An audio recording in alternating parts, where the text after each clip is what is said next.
बातों के ऐसे तड़पा।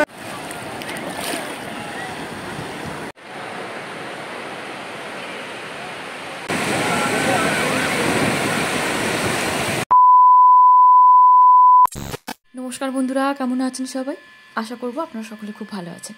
আমার মিষ্টি ক্রিয়েশন চ্যানেলে একটি ব্লগে আপনাদেরকে জানাই স্বাগত। ভিডিওর ইন্ট্রোতে দেখে নিশ্চয়ই বুঝতে পেরে গেছেন যে কোথায় এসেছি আর নতুন করে বলতে হবে না। টোটাল আমাদের 6 জনের আসার কথা, কিন্তু এখনো পর্যন্ত এদের দুজনের সঙ্গে দেখা হয়েছে আর বাকিরা এখনো পর্যন্ত এসে পৌঁছয়নি। এরা দুজন যেহেতু অনেক সকালে এসে পৌঁছেছে দীঘাতে প্রায় 5:30 নাগাদ, তো আমাদের হোটেল যেটা বুকিং ছিল আগে থেকে সেটা 10:30 থেকে চেকিংয়ের টাইম ছিল। ওটাতে গিয়ে একটু রিকোয়েস্ট করলেও হতো না, কারণ অনেকটা আগেই এরা পৌঁছে গেছে। যাই হোক, তার আগে কয়েক ঘন্টার জন্য এরা কি করেছিল, একটা রুম বুক করেছিল জাস্ট কিছু সময় থাকবে বলে। এরপর আবার গিয়ে হাজির হলাম আমি, সেটা ছিল আরেক বিপদ। কয়েক ঘন্টার জন্য থাকবে বলে ওরা যে রুমটা ভাড়া নিয়েছিল সেই রুমটাতে বলে কয়ে ওই দাদাকে বলে কয়ে আর কি 100 টাকা দিয়ে আমি থাকলাম। তো বেশি সময় আমাকে থাকতে হয়নি, প্রায় এখন 9টা বাজতে যায়। তারপর আমি এখানে এদের সাথে চলে আসি। আমার এই দুই বন্ধু না অনেক সকাল থেকে এখানে পৌঁছে গেছে। তার কারণ হলো গতকাল বিকেলবেলা 6টা 6:30 নাগাদ ওরা বাস ধরেছে আসানসোল থেকে, আর এখানে নেমেছে পরের দিন ভোর 5টা বা 5:30 এরম হবে। এক তো এই অনেক ঘন্টার জার্নি, তারপর এসে একটু ফ্রেশ হওয়ার ব্যাপার ছিল, যার জন্যই কয়েক ঘন্টার জন্য একটা রুম বুক করেছিল ওরা।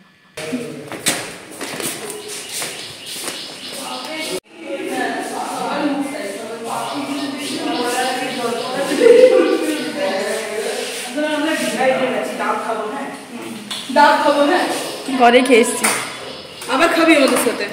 খেয়ে এসছিস পটাশিয়াম বেশি মরে যাবে। সব ভিডিও হচ্ছে কিন্তু।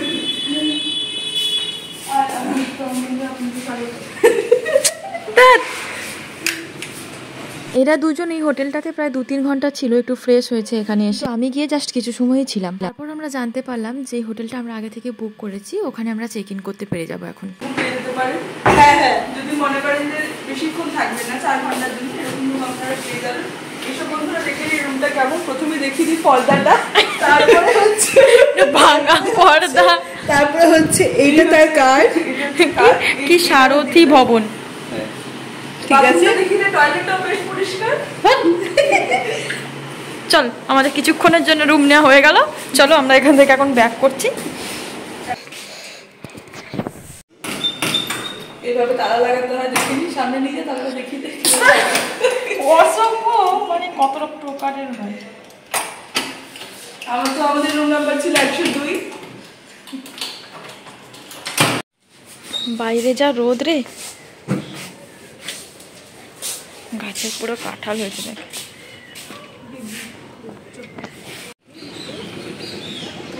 এরা এতক্ষণ যে জায়গাটাতে ছিল সেখান থেকে আমাদের আগে যে বুক করা হোটেলটা সেটার ডিস্টেন্স কিন্তু খুবই কম ছিল। এই যে দেখা যাচ্ছে হোটেল বিচ পয়েন্ট, একজন বাদে বাকিরা সবাই চলে এসছে, এখন হোটেলের দিকেই এগোচ্ছি।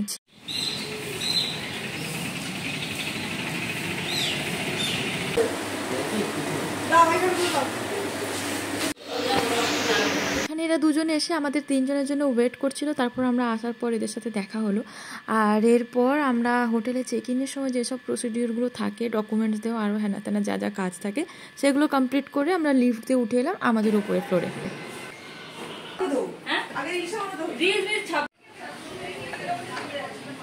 এখানে এসে আগে গোপুর জন্য প্লেস করে নিয়েছি, তারপর সবাই যে যার মতো করে রেডি হচ্ছিলাম বিচে যাব বলে। বাইরে না প্রচন্ড রোদ ছিল সেদিন, তাই একটু ঢাকাঢুকি নিয়ে বেরোচ্ছিলাম, আর বাকিরা আমাকে দেখে খুব হাসাহাসি করছিল।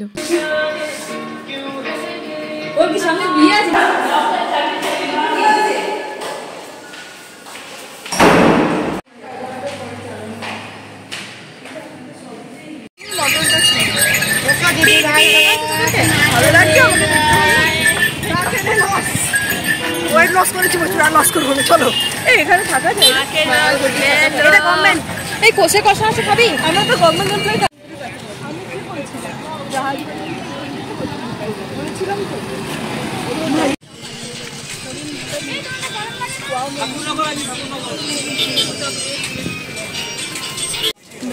চল চল তুই চল।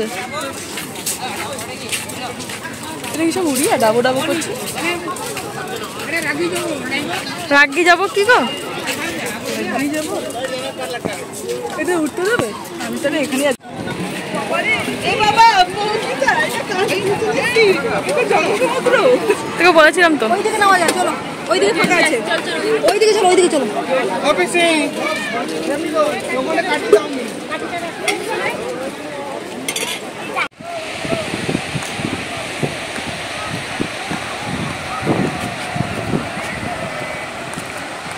বাজে আছে, ঝাপসা আছে।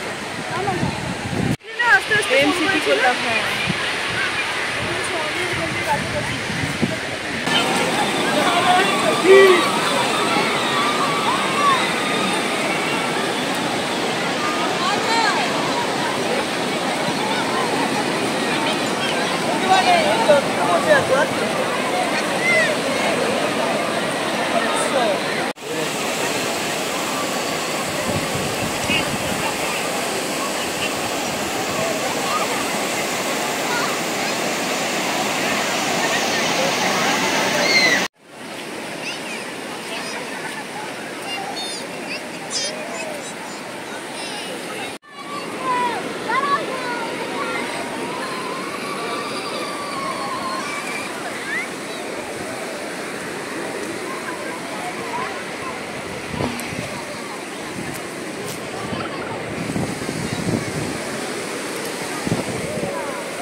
এখনও পর্যন্ত আমরা আছি টোটাল 5 জন, আর বাকি একজন এখনও এসে পৌঁছয়নি। ওর আসতে একটুখানি লেট হচ্ছে, ও ধর্মতলা থেকে সোজা আসছে দীঘাতে। এই যে 5 জন আমরা এসছি, কম বেশি 2-1 কাছে কিছু টাকা ছিল, তারপর সবার জুতো, ছাতা, ছোট একটা জলের বোতল, পার্স, হেনা তেনা তো রয়েইছে।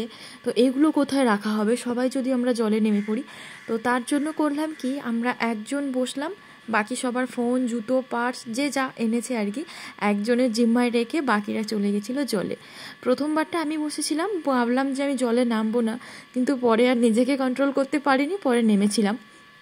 যাই হোক, প্রথমটা বসেছিলাম একটু এদিক ওদিক ভিডিওর ভিউগুলো নিয়ে, তারপর আমি আবার একজনকে বসিয়ে দিয়ে জলে নেমেছিলাম।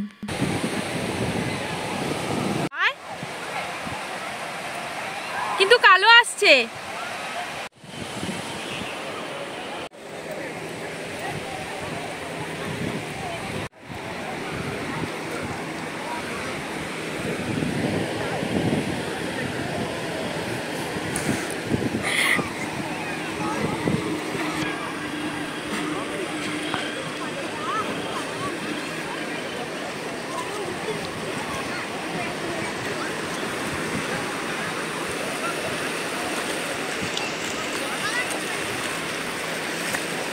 এত দূর যাস না, আমি যাব না,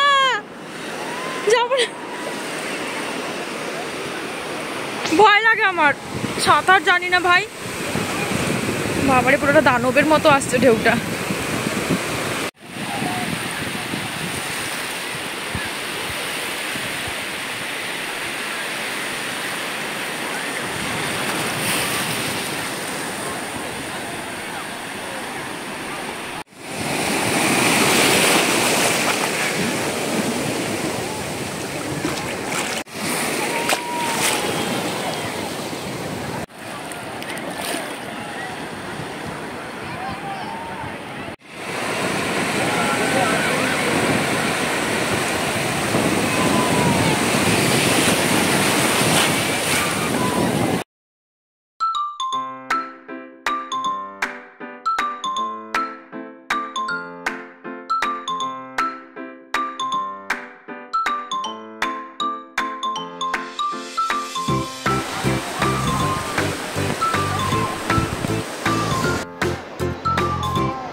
ওদেরকে এবার ডেকে দে, চলে যাই নাকি আরো দাঁড়াবি?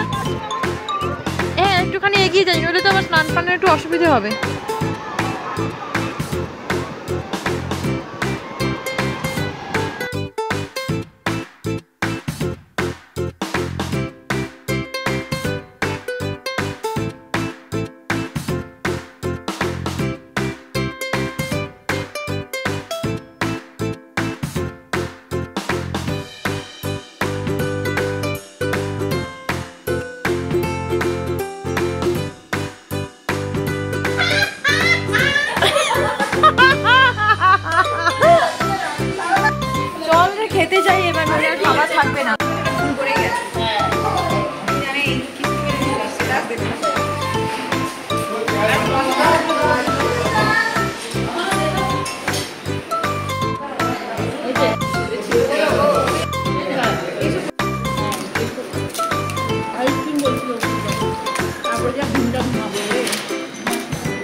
আমাদের মধ্যে একজন ছিল যে ঠাকুরের দীক্ষা নিয়েছে, আর মাছ মাংস ডিম তো দূরের কথা, পেঁয়াজ রসুনও খায় না।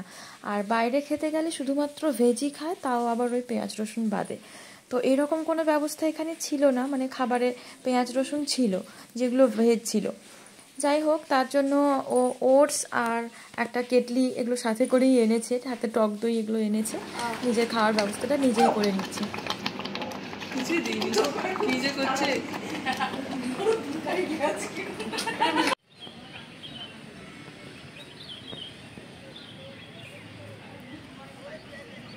সমুদ্র থেকে ফিরতে আমাদের অনেকটা দেরি হয়ে গেছিলো, প্রায় 3টে সাড়ে 3টে বাজে। তারপর এসে এখানে খাওয়া দাওয়া শেষ করে উঠতে 4টে। এই হোটেলের টপে আবার রয়েছে একটা সুইমিং পুল, বেশি বড় আহামরি কিছু নয়, ছোট্ট একটু জায়গাতেই বানানো।